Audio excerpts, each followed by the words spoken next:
Você conhece gente falsa, né? Pode ser alguém da sua família, lá do seu trabalho, alguém que estude com você e até mesmo dentro da sua igreja você pode ter gente muito falsa, muito mal intencionada por ali. E o que Jesus disse sobre isso? Bom, lá em Mateus 13, Jesus está contando uma série de parábolas e ele conta uma que é conhecida como a parábola do joio e do trigo. Então, sem enrolar muito, pega a sua Bíblia, claro que vai estar escrito aqui, né? Mateus 13, a parábola do joio. Então, Mateus 13 é a partir do versículo 24. Ok? Vamos ler rapidão aqui. Outra parábola lhes propôs dizendo: o reino dos céus é semelhante a um homem que semeou boa semente no seu campo. Mas enquanto os homens dormiam, veio o inimigo dele, semeou o joio no meio do trigo e retirou-se. E quando a erva cresceu, produziu fruto e apareceu também o joio. Então, vindo os servos do dono da casa, lhe disseram: Senhor, não semeaste boa semente no teu campo?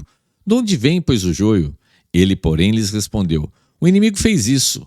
Mas os servos lhe perguntaram: queres que vamos e arranquemos o joio? Não, replicou ele. Para que eu separar o joio, não arranqueis também com ele o trigo. Deixai-os crescer juntos até a colheita.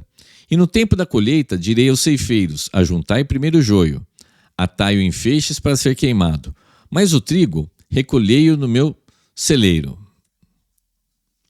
Aí um pouquinho para frente, alguns versículos para frente, Jesus explica essa passagem. Então, despedindo as multidões, foi Jesus para casa. E chegando-se a ele, os seus discípulos disseram: explica-nos a parábola do joio do campo. E ele respondeu: o que semeia boa semente é o Filho do Homem. Olha, esse Filho do Homem com F maiúsculo é um título que Daniel dá, lá no Antigo Testamento, para o Messias. Então, quando Jesus se chama de Filho do Homem, ele está aplicando um título messiânico. É como se ele estivesse dizendo: olha, eu sou o Messias. Então, o que semeia boa semente é o Filho do Homem. O campo é o mundo. A boa semente são os filhos do reino. O joio são os filhos do maligno. O inimigo que semeou é o diabo. A ceifa é a consumação do século e os ceifeiros são os anjos. Pois assim como o joio é colhido e lançado ao fogo, assim será na consumação do século. Mandará o Filho do Homem, olha lá de novo, Filho do Homem, com F maiúsculo, mandará o Filho do Homem os seus anjos, que ajuntarão do seu reino todos os escândalos dos que praticam a iniquidade, e os lançarão na fornalha acesa. Ali haverá choro e ranger de dentes. Então os justos resplandecerão como o sol no reino de seu Pai. Quem tem ouvidos para ouvir, ouça. Não é difícil de entender essa parábola aqui.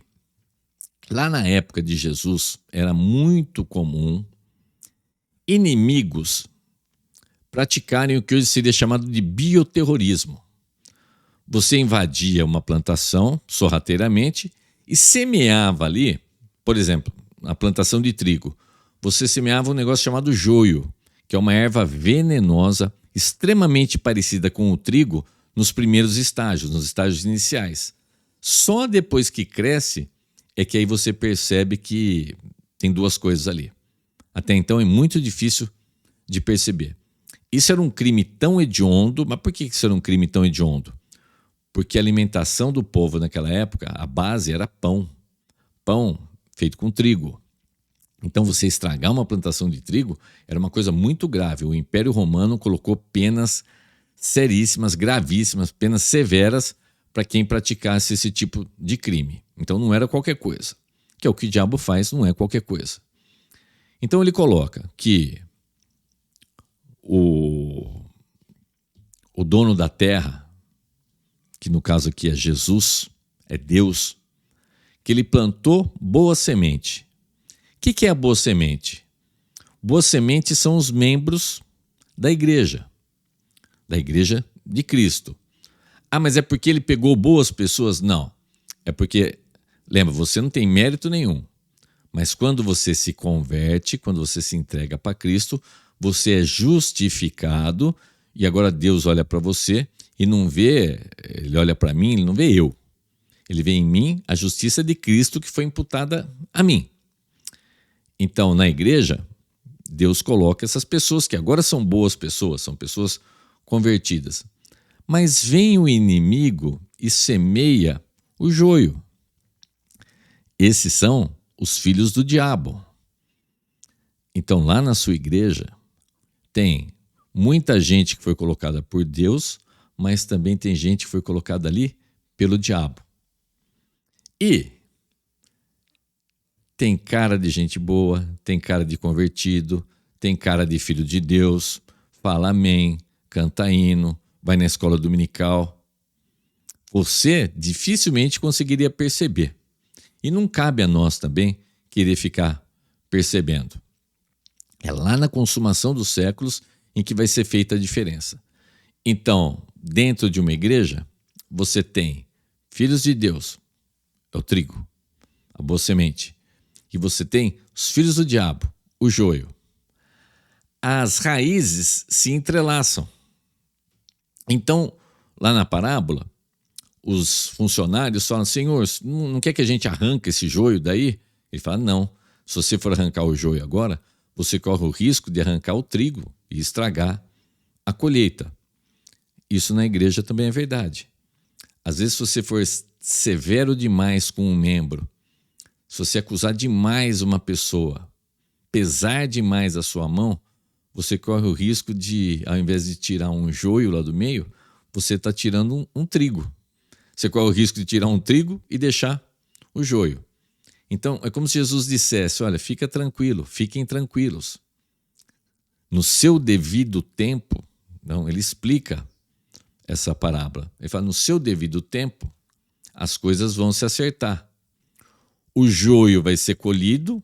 Aí Jesus explica: quem é que vai colher esse joio? Os anjos. E não vai sobrar na igreja de Cristo nenhum hipócrita, nenhum joio. Nenhum joio vai entrar no reino dos céus. Esse joio vai para onde? É uma metáfora com o inferno. Vai ser lançado na fornalha ardente. Naquela época não se desperdiçava as coisas plantadas. Então até o joio que você arrancava, você usava como combustível numa fogueira depois. Então, não vai ter no final dos tempos nenhum joio que vai sobrar. Todo joio vai ser arrancado e vai ser jogado no inferno. E no inferno não vai ter, por engano, nenhum justo lá também, porque os justificados por Cristo, eles estarão nos novos céus e na nova terra. Isso vale só para a igreja? Eu acho que isso você pode aplicar para tudo, né?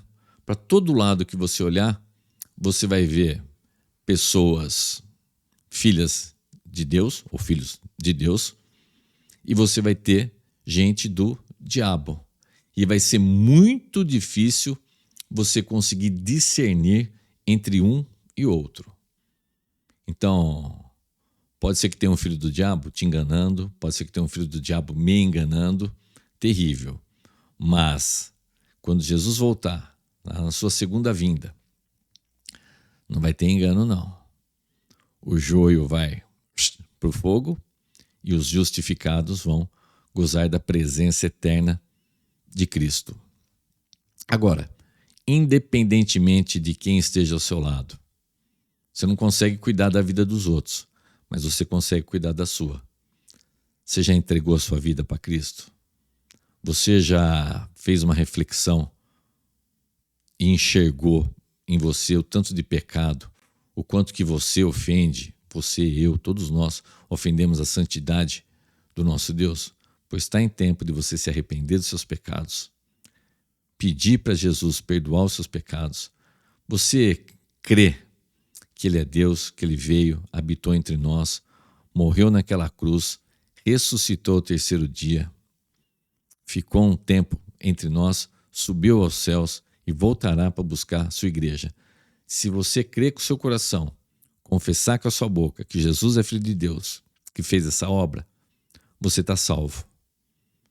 Aí, com certeza você não vai ser um joio no meio dos outros. Você vai ser a boa semente plantada por Deus, e você virou boa semente não por algum mérito seu, mas porque Jesus te amou tanto, Deus amou tanto o mundo, que mandou Jesus para salvar.